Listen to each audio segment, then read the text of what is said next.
Good morning and welcome back to Mobility Matters. I'm your host, Executive Director of the Citizens. I'm sorry, I forgot my name. I'm your host, Javier Betancourt, Executive Director of the Citizens Independent Transportation Trust, or CITT. We're the agency of Miami-Dade County charged with overseeing your half-penny sales tax for transportation and the implementation of the People's Transportation Plan. We're broadcasting live out of Miami Community Newspaper Studios here in South Miami, and we want to thank them for their continuing support in producing this program. So as you know, if you've been following the program, we've had all sorts of folks on this program over the past 2 years. We've had transportation agency heads, we've had elected officials, but really the most exciting guests that I believe we have are those people who are on the front lines of providing transportation. The men and women who are, driving our buses, who are driving our trains, who are really interacting with our transit riders and providing that service to our residents. And I have a great representative of that here today, Mr. Patrick Graham. Patrick, welcome to the program. Thank you for being here. How you doing this morning, Javier? I'm doing all right. Thank you, man. I know now you live up in North Miami-Dade County, right? So yes, you had a bit of a trek to get here. Did it work out okay? Yeah, so it was a lot of traffic, but I made it. I just want to thank you again for having me on. No, of course. And you and I met, coincidentally. So what was it, a couple of weeks ago? Yeah, about 2 weeks ago. You organize something called the, I'm going to get this wrong. Okay. The annual Fun Day and Memorial Picnic. Is that correct? Yeah, let me Close enough? Well, let me help you out. Correct me. It's called actually Northeast. The Northeast, that's right. Fun and Family Day Memorial Picnic. Okay. And it's a testament and tribute to our fallen soldiers. Right. Because we work as a family. Mm-hmm. Most of the time you're at our job 14 hours a day, 16 hours. So you tend to develop relationships. And this is every day. Right. Every morning you get up, you're going to see this person every day. So, it was something that just touched me that this needed to be done. We need to recognize the people that we work with. And this started, if I'm not mistaken, about 3 years ago, and it was a result of people passing from COVID and wanting to recognize and celebrate them, right? Not only people passing from COVID. In my mind, it started, I want to say when I first started, because this one incident in particular that really touched me, that really got me touched. A young lady had just started here, and I don't know if you recall it, at the 79th Street Metro Rail station. She got crushed between two buses. And when I came in, I saw the news that somebody was under the tarp. I never imagined it was a bus operator until I got the specifics of the whole thing. And I'm like, at that point, it touched me. I'm like, we don't come to work to die. Mm-hmm. And I thought that it should be some way to, as time went on, some way to pay tribute or memorialize this. And then when COVID hit, I seen numerous people that I talked to every day. I mean, these are people. I had one gentleman that I grew up with. He literally raised me in my neighborhood, Jimmy Robinson. When he passed, I'm like, this is real. Yeah. And we can't let the memory of these people go away. That's just my thought process on that. Right, and in some ways it feels like such a long time ago, but this was just a couple of years ago, and I remember at the time, essential workers, like bus operators, had to go to work while the rest of us, were hiding in our homes, and there was a great outpour of, as I recall, appreciation for the essential workers. Right. That I somehow just a couple of years later we seem to have lost, and so I want to thank you, on behalf of the community for all the great work that you and your colleagues do, and that you did during COVID. To be out there, to put yourselves at risk during that time. So, and thank you for memorializing that and continuing to recognize those employees and their sacrifice with your picnic. I think it's great. You're welcome. So, by the way, great picnic. I have to say, it was on a Saturday, and there's a part of me that's like, gosh, the weekends are, family time, and I try to reserve my weekends for family, but. You guys are part of our family. It's the county family. So I'm I'm going to go. And I had intended only to stay a little bit, but it was so much fun. And by the way, the food was so good that I ended up staying longer and really had a great time. Right. Truly, hats off to the folks cooking, because those ribs were amazing. Oh my God. I got to give her a shout out. Yeah, Irma. This is Irma. What's her full name? Irma Outler. She's a bus operator. And thank you, Irma. When I say passion for cooking, she stayed up all night. the day before. She took off, and this is 2 years in a row. And she put everything together, get out there on the grill early in the morning. It got to a point where she wasn't feeling real good. I don't know if you recall me and my other coworker Corey Butler going to tend to the ribs. Yeah, we were actually flipping the ribs because she had been out there and up all night that she was overheating. She had to rest. So I told her, "Yo, relax." It was hot out there. Yes, it was. So, but she puts in, so much time. Everybody. I got a list of them: Samantha Henry, Vonna Richardson, Bridget Newbold, Corey Butler, Anthony Hightower. These are people that they took their finances, their time, and we all came together. It wasn't me. I didn't do it alone. It was me and them, and we came together, put our heads together, and we devoted our time to make this happen for our coworkers, to recognize them, And I want to say thank you to them, because without them, this doesn't happen. And 3 years in a row. Yeah. 3 years. I want to thank you and Mr. Robert Wolf for coming. It's like the support that I get on this is amazing, and I've been in talks recently to hopefully make it bigger and better so everybody can partake and enjoy in it.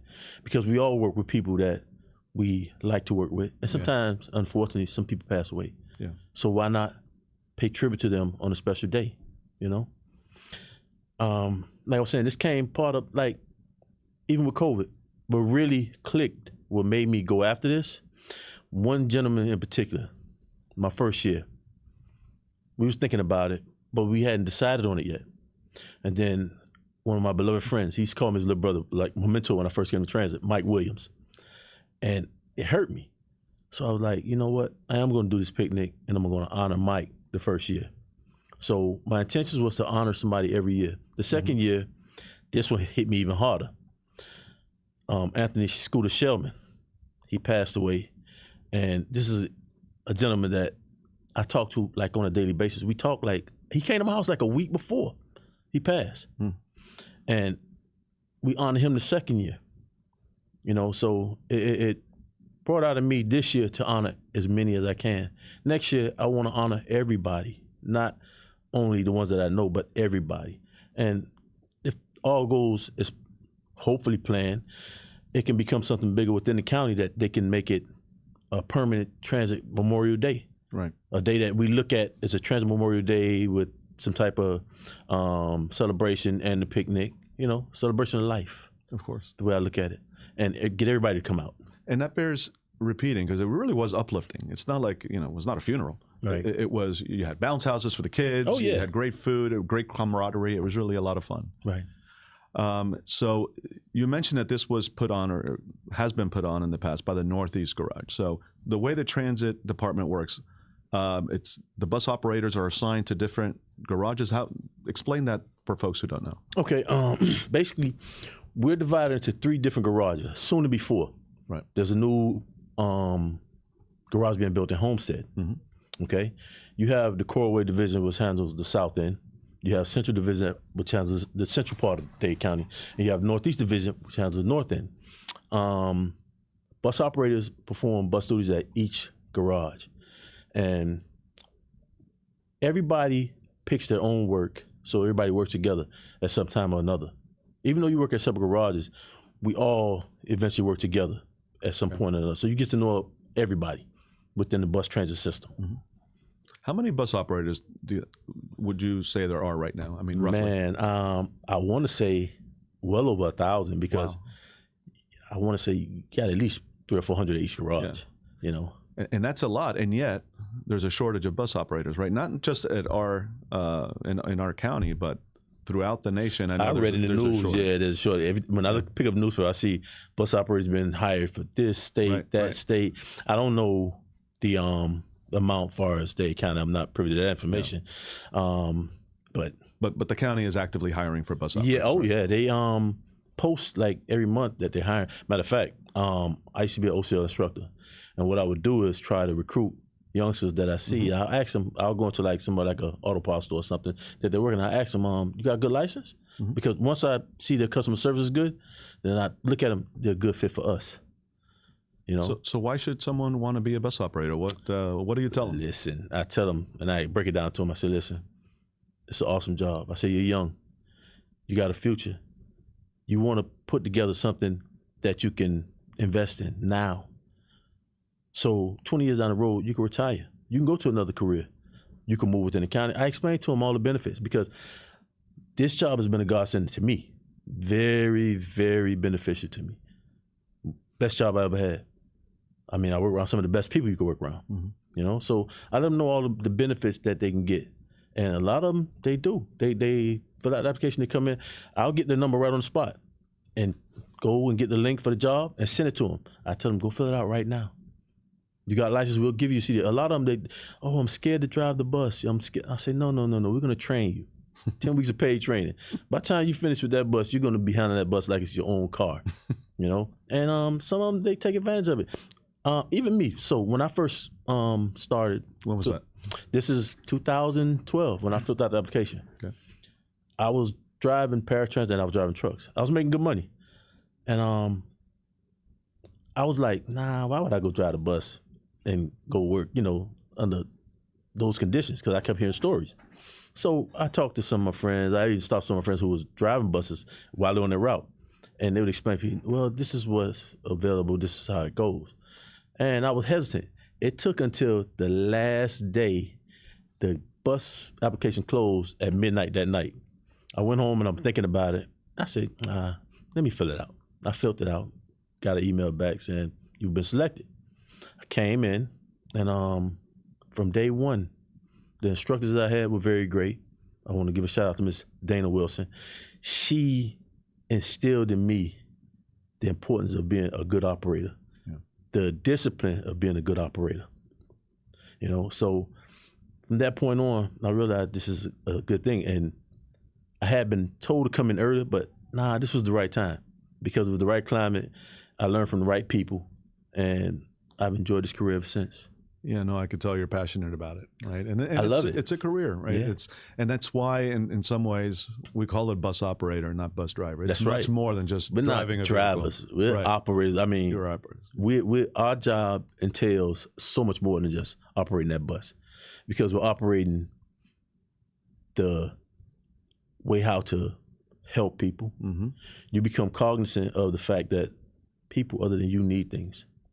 When you want to sit and complain, when you drive the bus, you're going to run into all sorts of people that it's like, I can't believe this person is going through that. Yeah. And you want to reach out to help them.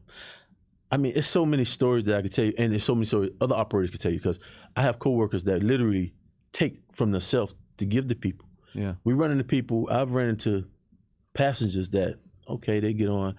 I take one instance, and I don't like to say the things I did, but this one I'm gonna share. This guy rode my bus every day, and he was looking for a job. So this particular morning, he didn't have any money to ride the bus or get home. So at this point, I felt like, I'm gonna help this guy out. He's trying. So I give him bus fare to get home, lunch money, and money to get back home. Wow. And I'm not the only one that does that. A lot of my coworkers are very passionate, very customer service oriented, and they help. I mean, literally help. I've had passengers that bring me pies. Thanksgiving, bring me baked pies and bring them. I mean, we have some wonderful passengers. That's great. Yeah. And I know that operators have even saved lives. I mean, there's so many stories, as you said, and I want to highlight some of those, as this program goes on in the future. So we'll keep doing that. But, I got a young lady, LaRonda Williams. She LaRonda Marshall, my bad. I happened to be riding one day, and I seen her in the street. The guy just got hit by a car. Oof. She stopped the bus, got off the bus, and she held him. Matter of fact, they honored her at the commissioner's chambers for that. They have a bus that's honored her name. She has her own bus, 21134. That's her bus. Because she got out and showed an act of passion, compassion and mercy towards another individual that was laid out in the street. So we have some wonderful people that really, really enjoy what they do. They love what they do, and they come in to help other people. And as I'm thinking about that, the county does so many things that I don't think the residents ever recognize, don't always recognize. But the thing about the bus operators, you are the ambassadors to the county, because they see you every day. They talk to you, you talk to them. So you, in a way, are carrying the county on your backs, I mean, they may be the only county official they ever see. And their impression of the county is going to be what you leave behind. And so, direct reflection of us, yeah. So it truly is, a great job. And we thank you on behalf of the county for everything. Very welcome. And I thank you for being afforded the opportunity to represent the county in that fashion, They entrusted in me to go out there and do a job and let the people know that we're here for you. And you know the motto, we deliver excellence. That's right, every day. Every day. Can't skip a day. Indeed. Delivering excellence every day. Now back to the why people might want to be a bus operator. It pays pretty well, right? I think the salaries just went up, if I'm not mistaken, and there's a bonus? Yes, there's a $5,000 sign-on bonus, which is payable after 2 years. The first 6 months, you get, I think, half of that, $2,500. And the next 18 months, you get the other $2,500. But it's a great incentive. Yeah. Where else are you going to go get $5,000 to sign on? And the starting pay is $22.50 an hour now. Right. We've just had our union just had got us awarded a nice raise. So we're doing good. I mean, we're on pace with the current economy, even though South Florida is very expensive. It is. I mean, wow. Yeah. So, we're on pace though.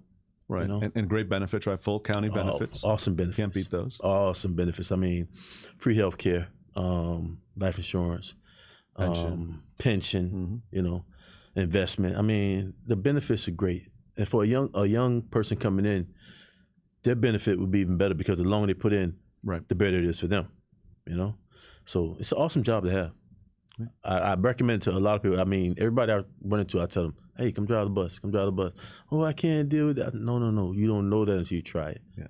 And when they come in, they be like, that was one of the best decisions I made, So I want to drive it, but can I get in there and of course, get behind the wheel? We're hiring right now. Around the garage? You got CDL? No, I do not. We're going to give you CDL. Come on in. We got awesome trainers, Mr. Holmes. He's an awesome CDL trainer. He's going to make sure that you learn everything you need to learn to drive that bus. Let me tell you, man, if you see the way I drive, you don't want me behind a bus. It's just dangerous. So, folks, if you're interested in learning more about becoming a bus operator or joining transit in general, I'm sure there's a website. At least go to miami-dade.gov. Do you happen to know what the rest of it is? Miami-Dade.gov and then go from there, right? Miami-Dade.gov transit. Okay. You do a search on bus, and bus operator position will come up in the jobs.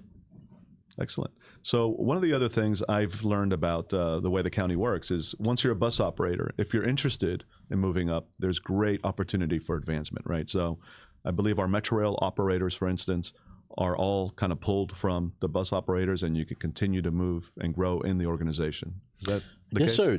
Yes. Once you get in, and I express to people who are also talking about, you don't have to stay a bus operator. It's a job that you advance. If you want to move up, you put in the time, you put in the work, you can move up. County trains you, does it? For every job that the county has, they train you. Yeah. You're trained by the county on how to do that job efficiently. Mm-hmm. So, I mean, with bus train operators, you got to go from bus operator to train operator. So it's a step up. There's a whole bunch of positions within transit that you can actually pursue after coming in as a bus driver. But what I've learned, that bus driver is an easy way to get in. It's a better way. You get more training. It's a little more sort of stringent because you have rules and that you have to adhere to. It's very, very meticulous because you're working on time. You have to take care of yourself, of course. Mm-hmm. So there's a lot of rules that you got to adhere to, which trains you even better to deal with the other positions. Because once you're trained as a bus operator, you're trained. It's like Army training. You go to boot camp and you learn everything. Now I'm ready for any position you throw at me. They're making you jump over walls and, and crawl under wire and everything? Yes, sir. You got to do all of that. And actually, I met, and I forget his name, one of the gentlemen at the picnic who did have a military background, right? I think Corey he's still Butler. Corey Butler. Yeah. So, Corey, thank you for your service. And I imagine there are a lot of folks from the military, right? Oh, yeah. We got quite a few that's military. Yeah. Yep. And I would imagine, I believe, that the county even provides extra points if you're you do get a veteran preference. Yeah. You do get that. I don't know specifics of that, but yes, from what I understand, you do get a veteran preference. Right. So if you're a veteran or if you're active in the military and looking for that next career opportunity, again, wonderful opportunity with Miami-Dade Transit. Oh yeah. So, Patrick, what else we want to talk about? What do you got going on? What's outside of your work? What are you doing in life? What do you enjoy doing? What are you passionate about? I'm passionate about life itself. Yeah. Life is great. I mean, I can't complain. Work is great. Like I say, I'm trying to get this picnic to be bigger and better. Mm-hmm. I'm in the actually right now, I'm running for chief shop steward of my union, and basically just living life. You know, I'm just trying to make every day better than the last day. You know, and like I said, I appreciate you coming, and also with getting back to the picnic, I want to thank Mayor Carver for coming, because she came and she spoke, she ate, she loved the ribs. Yeah, of course. Yeah, she loved the ribs. Who wouldn't? I mean, they were really good. I'm a rib connoisseur, let me tell you. And those were good ribs. You didn't even need sauce. I mean, that's how good they were. That's what I heard. I want to thank Stephanie Sass for coming. Yeah. Robert, of course. You know, I met you guys, and Director Cleckley, of course. Director Cleckley, of course, and Deputy Director Sean Atchison. Yes. He came earlier that day, early, as you saw. But I just want to thank everybody that came out and showed support. You know,